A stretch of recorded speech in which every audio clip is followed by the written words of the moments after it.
E aí, galerinha do Fábrica, tudo bom? Professor Luiz aqui e vamos dar uma continuidade, naquela nossa análise, sobre geomorfologia, falando agora de formas de relevo. Então, lembrando aí, o relevo ele é necessariamente toda variação altimétrica da superfície do planeta Terra, tendo por base um determinado referencial.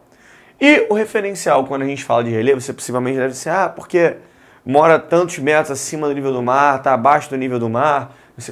Por que o nível do mar ele se torna um referencial? Lembrar que a água ela tem a capacidade de assentamento e de gerar uma certa homogeneidade ao longo de toda a superfície do planeta.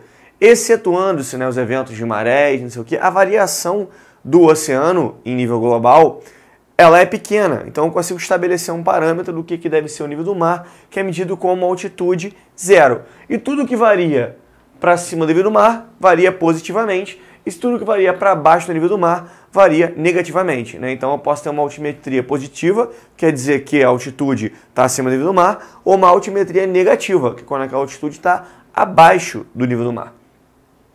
Quando a gente olha esse esquemazinho aqui, que você já deve ter visto, de repente no seu livro, de repente quando você estava estudando, alguma coisa te foi familiar, mas as formas de relevo básicas, aquelas que fazem parte da realidade global, que são essas aqui. Então, planície. Galera, como o nome mesmo já diz, se é uma planície, é porque o relevo ele tem que ser plano. E o que quer dizer plano? Plano não quer dizer um relevo que é igual ao chão da sua casa. Não quer dizer que é 100%, não. Só quer dizer que a variação dele, que o relevo ele apresenta uma suavidade nas suas formas, com que não haja a presença de enclaves, que apresentam a presença de níveis de variação abrupta. Então, a planície ela é um relevo plano, suave, que está presente em baixas altitudes, variando aí de 0, 100, 150, 200 metros, falando de um relevo, então, que está localizado ao nível do mar. Outrozinho aqui, essa pequena variação de altitude pode ser para você como morro ou colina. Pode ser, a galera tá falando aqui do Rio de Janeiro, a gente pega essa região litorânea, região sudeste aqui do Brasil, a gente tem um domínio geomorfológico conhecido como mares de morros. São mares de morros porque eu tenho uma quantidade muito grande dessas formas de relevo e que devido a essa grande quantidade apresentam um aspecto de ondulação, por isso é o nome de mar de morro, porque ele dá esse aspecto ondulado no relevo. Já o planalto, por outro lado, é um relevo plano, assim como a planície, mas que se diferencia pela sua presença altimétrica diferenciada. Estou acima de 1.500, 2.000, 3.000 metros de altura, relevo plano, então é um planalto, é um plano no alto. Então qual é a diferença de planície e planalto? Ambos têm a mesma estrutura geomorfológica, suaves, pouco acidentado, mas o posicionamento altimétrico é que varia. Então, planície é o nível do mar, planalto acima do nível do mar.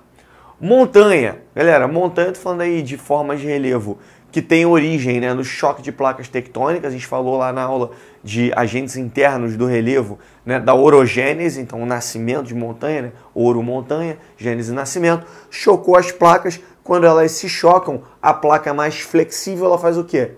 Se dobra. Por isso que montanha pode aparecer para você também como nome de dobramento.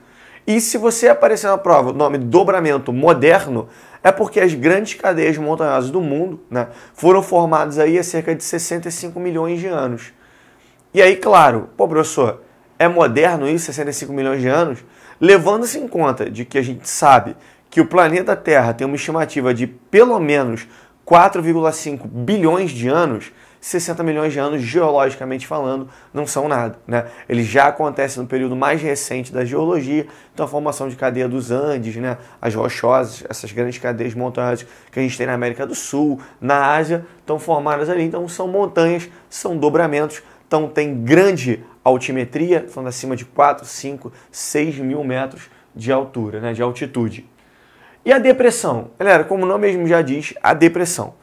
Quando você está num grupo de amigos e está todo mundo feliz e um desses amigos está no cantinho, está meio calado, está meio para baixo, assim, qual é, cara? Está deprimido? Por que você fala que ele está deprimido? Porque, na verdade, ele é o único que está com a vibe baixa em meio a todo mundo que está alegre.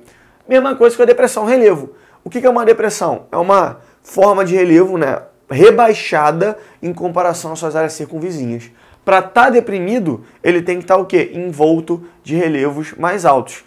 Se você foi todo mundo ver um filme, e o filme era, pô, pesadão, Marley e eu, sei lá, o cachorro morreu, todo mundo chora, o cachorro morre, ninguém gosta de ver o cachorro morrendo, e aí é lógico, tá todo mundo triste. Quando você olha pro lado, tá chorando, olha pro outro lado, tá chorando, olha pra frente, tá chorando, pô, não é que a galera tá deprimida, né? Tá todo mundo no mesmo nível. A depressão, então, é necessariamente quando eu tenho um processo de rebaixamento em relação às outras áreas do entorno, né? Então, é mesmo, se acontece com a gente, acontece com o relevo, né? A depressão é essa diferenciação de posicionamento com relação às áreas ao redor. E o Brasil? Como é que fica o país dentro dessa realidade das formas de relevo? Você tem que lembrar que o Brasil, pelo fato de estar na centralidade da placa sul-americana, né, ele ficou isento aí, né, dessas formações de dobramentos modernos que aconteceram na costa do Pacífico.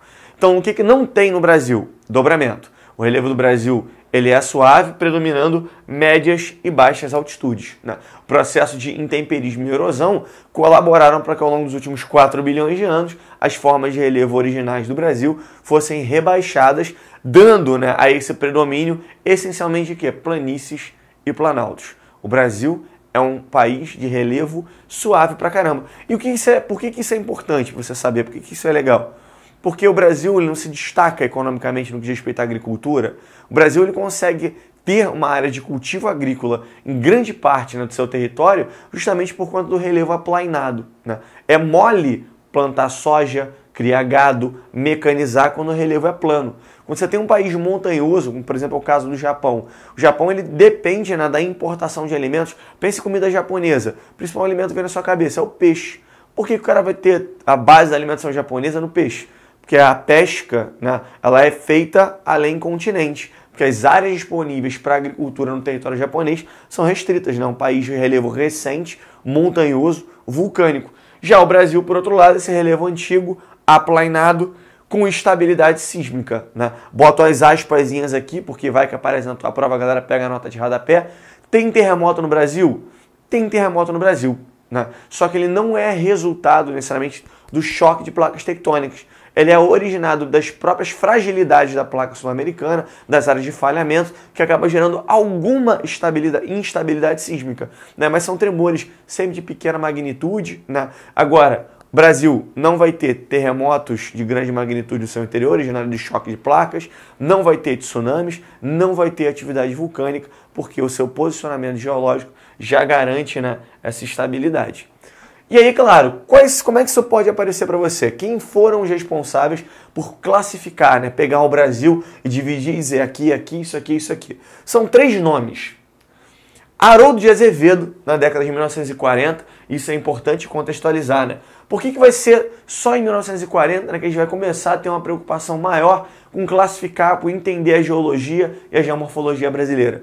Vamos lembrar, né, que na década de 40 o Brasil está começando aí o seu surto de industrialização, falando aí de indústria de base, falando aí de começar, né, a produção de energia de maneira mais vigorosa no interior do país. E aí, é claro, se eu vou estabelecer a indústria de base, se Vargas, né, vai ser responsável aí por criar empresas como Petrobras, como Companhia Vale do Rio Doce, assim, pô, onde é que eu vou procurar minério? Né? Onde é que eu vou procurar petróleo?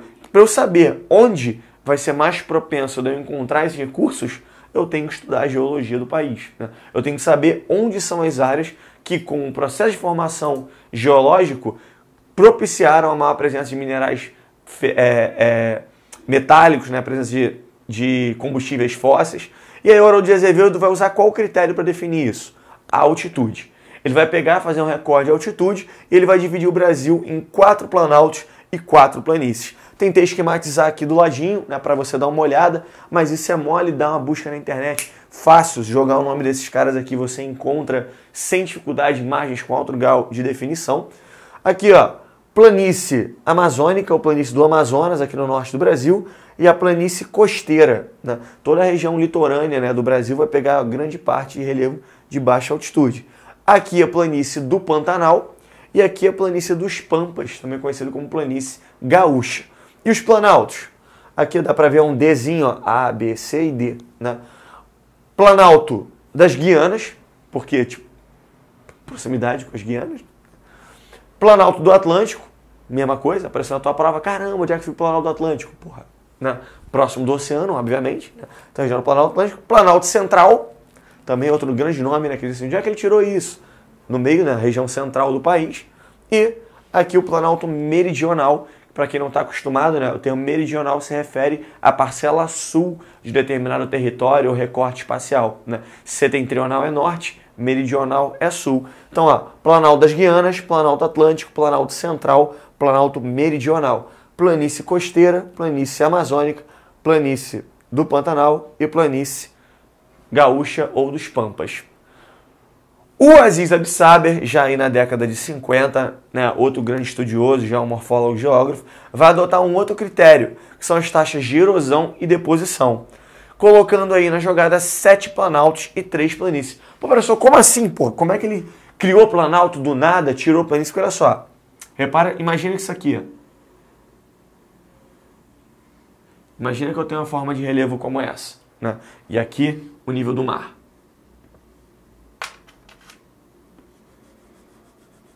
Beleza? Plano no alto, plano no alto, plano no baixo, ao nível do mar. É uma planície. É um planalto, é um planalto. Por que ele vai continuar a subdivisão? Porque no momento que ele adota a taxa de erosão e deposição, a gente vai ver que as partes de maior altitude tendem a perder sedimentos, então a erosão vai ser um processo que vai predominar ali, e a deposição, né, vai começar a ser predominante, óbvio, nas áreas mais baixas, né? Ele vai fazer essa análise do processo de erosão e deposição e ele vai ver quais são os recortes, né, que ele vai definir como planaltos. Então, as áreas onde predomina o processo de perda de sedimentos e de planície, as áreas onde já tem uma recepção de sedimentos, né? Então, ele vai adotar, né, uma visão mais íntegra de toda essa região ali, que envolve principalmente a região planície amazônica e costeira. O Jurandir Ross, para fechar, na década de 80 já, vai adotar o comparativo regional. Então, pô, todas as áreas que planaltos, planícies, aí ele já coloca aqui um novo elemento, né? Que é a depressão. Que no momento que eu começo a fazer comparativo das áreas que são mais baixas, das áreas que são mais altas, eu vou começar a fazer análise de áreas que podem ser vistas como depressões. Valendo lembrar que a depressão ela pode ser entendida como depressão absoluta ou depressão relativa. A depressão relativa é quando ela tem sua altitude máxima, né, acima do nível do mar. Se a altimetria da depressão for abaixo do nível do mar, ou seja, ela tiver uma altimetria negativa, ela passa a ser chamada de depressão absoluta. Então, estou em áreas de relevo, né, onde eu tenho áreas de rebaixamento, eu vou ter áreas que ele vai caracterizar como depressão. Beleza isso, gente? Só dá uma busca, molha essas imagens aqui, mas fica com a gente, tamo junto e bons estudos.